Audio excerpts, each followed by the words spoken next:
All right, everybody, welcome to Hot Take Radio. I'm your host, Sean Daniel. There's applause happening right now. And let me introduce you to our first Hot Take guest, Matt Lange. How you doing, Matt? I am excellent, Sean. Thank you for having me. Matt is an artist of world renown that is known not only for having the best hair in Highland Park, but also for having the hottest takes. Thank you, Matt, for being here. Thank you kindly. I hope my takes are as hot as they have been described so far. We'll find out. We shall find out. The people in the descriptions will let us know. Our other panelist is Brian Lee White, world-famous composer, also known for having some of the hottest takes. Highland Park Hot Take Boys. There we go. That's the three of us. What you drinking there, Brian? It's a whiskey of some sort, but it's in an unlabeled bottle in my studio, so we're just something. That's applause. You guys can't hear the applause. Okay. I'm going pretty hard on it. So, Brian, you want to hit us with the first hot take? What do you got for us? Oh, man. So first hot take. Okay, I think we got to start with guitar tremolos. Just thumbs down. Just not about them. Hardtail for life. Really? I am also a hardtail guy, all the way. Me too. I'm not about that whammying around. Nah, dude. Why, Matt? Why? Well, for me, I like doing a lot of different tunings.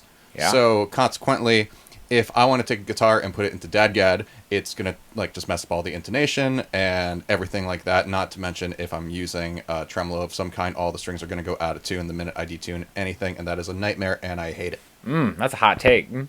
Yeah. I mean, I have this, my meaty club hands, did they just push on it when I'm palm muting stuff, and it's just like... And it's like bending everything out of tune. And then you like put it in a rack, or you put his case on, you leave the bar in, and then it's like all dumb. Yeah. I'm okay. Tremolos are stupid. I'm okay. Get a tremolo pedal or something like that. Locking it down. Right? Also, a tremolo is not actually a tremolo. That's true. It's like a misnamed thing. It is, right? yeah. It's It's weird a how they vibrato. have... It's not a tremolo. Because tremolo is a change in volume, not a change in pitch. Right. Yeah. Vibrato would be... Vibrato would be the correct term, but it is... Yeah, why is it like that? This on. is stupid. It's I could be completely mistaken. I believe when so internet shoot me if I'm wrong, which I probably am. Internet is great at shooting people, and that is a different hot take. But I do believe when Fender first brought them out in the Stratocasters that they called it a tremolo for whatever arbitrary reason, and then it just stuck. wow. I think that's right, too. I think it has something to do with Fender and the first Strats and stuff like that. But, we're probly wrong. But the take is hot. The take stands. And that's all that matters. Ever got named, it's hardtails for life. And the thing that we love about these modern times is that apparently it doesn't matter if it's true or not. If you say it, it becomes true. There we go. So you believe it.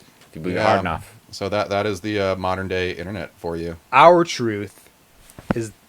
You can't tell me what my truth is or isn't. That's where it came from. You know what else is true? What? Nothing good happens past the 15th fret. Yeah. Nothing good. Matt, you're not about this, huh? You can dissent. Yeah, okay. This is what we're here for. Okay. I have a hard time playing above the 15th often because my fingers are big and the frets get so tiny.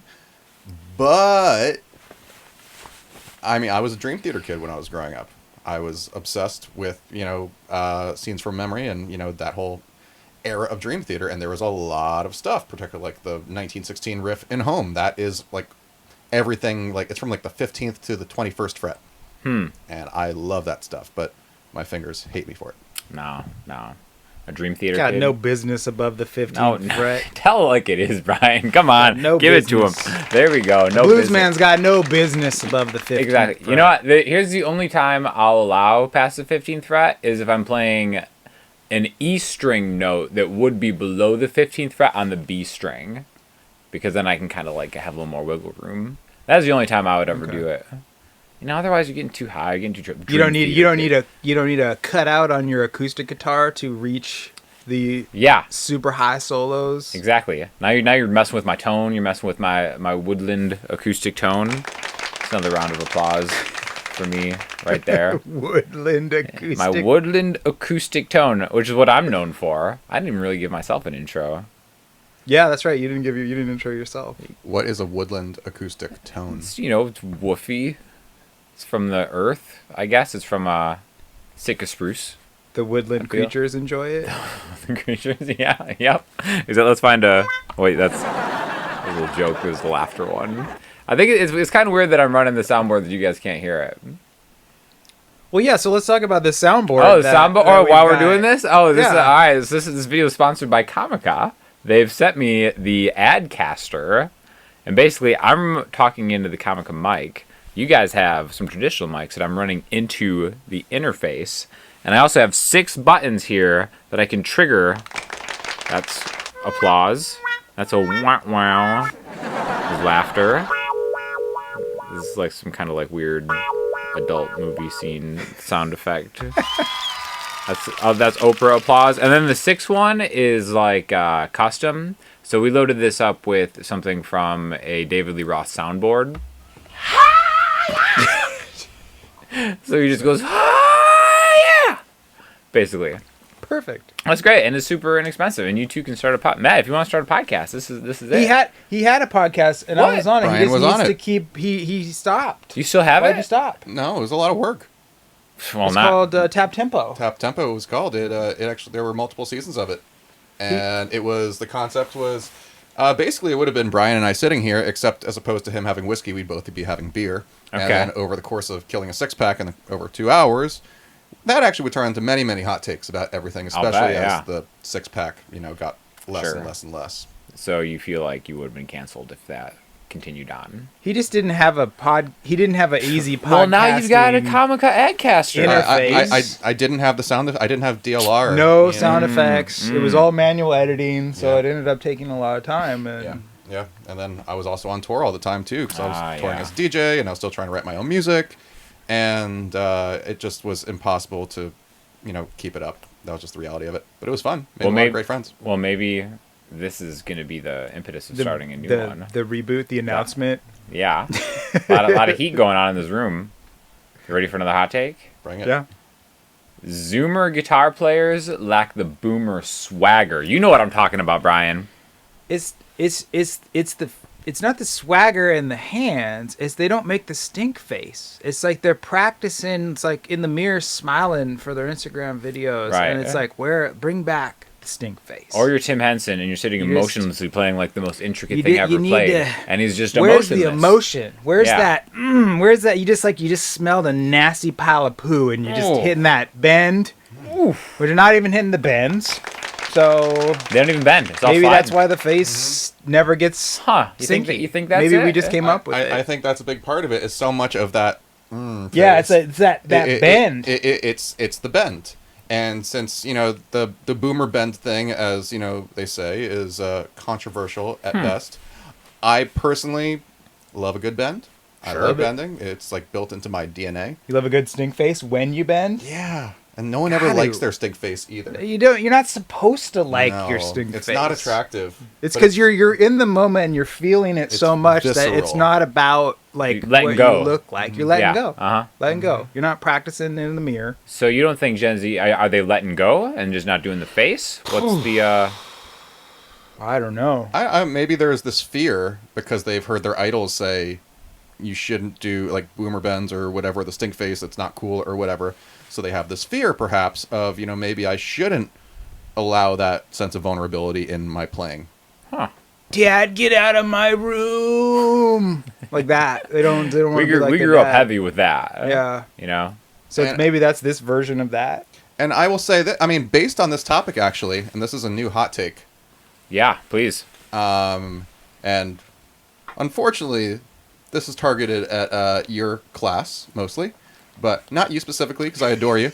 Class. What class? But I do believe Your I believe influencer culture is very damaging to artists. Sure. Oh, for sure. Yeah, I agree with that. 100%. And the thing that's amazing to me is, we as a culture have created this online culture of where the people that usually get their information and where they get, who they look up to, it's no longer, for the most part, like the professional artists. It's the influencers who are on YouTube who are, slinging different pieces of gear and everything like that, and then telling you, for instance, don't do a bend or don't do something like that. And that, to me, is castrating to being an artist. Next hot take. Or is there any rebuttal from that? No. Right? Those Okay. we can let that stand. Okay, yeah, for sure. I agree. On all points. Well said, Matt. All right, here's another one. So, you're not a musician if you screw in your rack gear with all 4 screws. Two screws Two is screws enough only. for Yep. rack gear. Yep.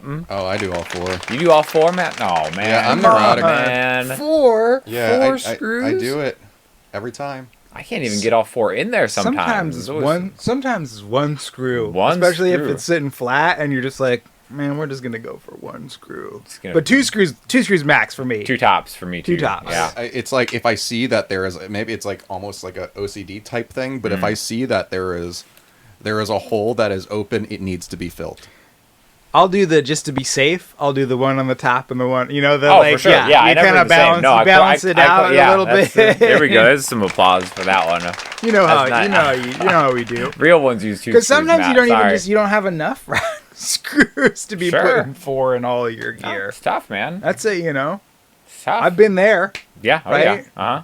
You just you can't find the screws. Like the thing, your rack that you bought like didn't come with screws No. or I also like washers. That's one thing that I Oh, don't. come on. Oh, this reminds me. Hot take about things that don't come with other things. When you get a USB-C product that, maybe it's like some racking or it doesn't come with the USB cable. Yep. Unbelievable.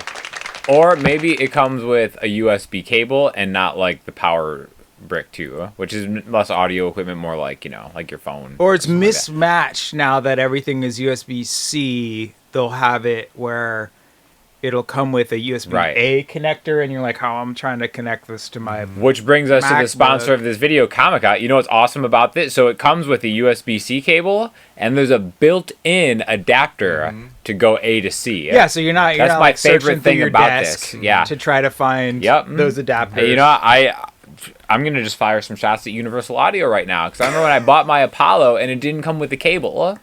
And it's like, what the heck? It didn't come with anything. Because that was when they were using the firewire cables, and they were like, Yes. "Yeah, firewire cables are too expensive to Sorry, ship with." sorry, you're going to spend guys. $2,600 on an interface, and we're not going to give you a I proper love cable. that. That was classic. Yeah, so that was like classic. you get it home, and you're like, "Oh, I'm so stoked." Yeah, and then you got to wait another 2 days if you order it on Amazon or whatever, Yeah. or you go to whatever. Go to You couldn't Best Buy. even. I mean, because those at that time, those Thunderbolt cables were kind of rare, and you probably couldn't even find one. You maybe go to the Apple store if it was open, right? Because they were like $60 for like a 3-foot sure. cable when they were using. It's ridiculous. Thunderbolt. Comica wouldn't do you like that.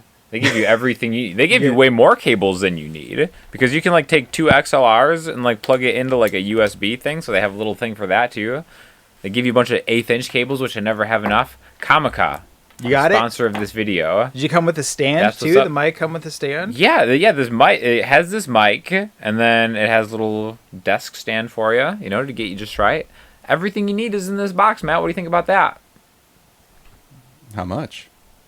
I'll put it in the description, because I don't know. That was like the overlay. Yep. There we go. That much. Great deal. Absolutely. Well, those are all my hot takes. You guys have any more that you want to add? Hot take. As opposed to making more 9-string and 10-string guitars, which just seems gratuitous to me, I want more baritones. Yeah. Not enough good baritones out there. Yeah, there's not enough good baritones. There's not enough long scale baritones. That's exactly what I'm talking about. And no one's making like really good 30-inch like there's like factory I'm talking about. Like of course you can find the guy in Europe and you'll never be able to you can play get it the before but it'll mass show market, up. easily accessible, etc. There's- I mean, yeah. also like Gretsch has one. It's a 29 3/4 scale. So it's essentially a 30, but it comes with mini humbuckers. Yeah, and again, I think it's like that's a great guitar at its price point, but I'd like to see some sort of because here's the problem with baritone guitars is that if you don't build constructing a guitar that has that much tension with that long of a scale length, if you're not precision building it, that instrument will not be in tune across. It's very problematic to build long scale guitars that stay in tune and then have the tension correct. It's a lot easier to build just a regular 25.5-inch scale guitar. And so when building the not to say that the Gretsch doesn't stay in tune. There's just not a lot of like, hey, maybe make some, more custom shop style, like some with the good, it comes with the pickups that you want, like that it's going to be a solid, it's going to play in tune, it's not going to need a bunch of work, because there's stuff where it's like I've seen baritones where it's like it's not like normal scale guitars where it's like, yeah, maybe needs some fretwork, maybe needs the neck kind of reset. It's like it could be just like, oh, this is unviable, because of the way that the scale length works and the tension and stuff like that. So yeah, I agree. I think more non-weird custom shot, like just some actual factory baritones for the modern player. player. Like we don't need nine. Like I don't have the fingers for 9-string guitars, man. Well, this is my own, inadequacy, I'm sure. But I think even with like an 8, muting all the strings consistently. Yeah, it's really hard. Can be really tricky. And half the time, I only want to use the 8 really for like a low tuning where I have it down in C or D or double drop D or double drop C or something like that. Mm-hmm. So a baritone that I didn't have to go to like a custom shop or do something like that where I could say get a baritone that for $600-700 or something like that. That would be an awesome thing to have. That would be a really valuable tool in my arsenal. Well, I'm sure they're listening right now. I hope so. And they're gonna cede to our demands. They could, know. Cool. Well, hey, that's been the first episode of the Highland Park Hot Boys. Is that what we're calling it? Highland Park Highland Hot Boys. Park Hot Boys. That's it. That's us. That's us, fellas. Let us know what you want to see us get hot on next. Thank you again to Comica for sponsoring the video and sending over the equipment. There's a link in the description. Also, links to my boys Matt and Brian. Thanks for being here today. We'll talk to y'all soon.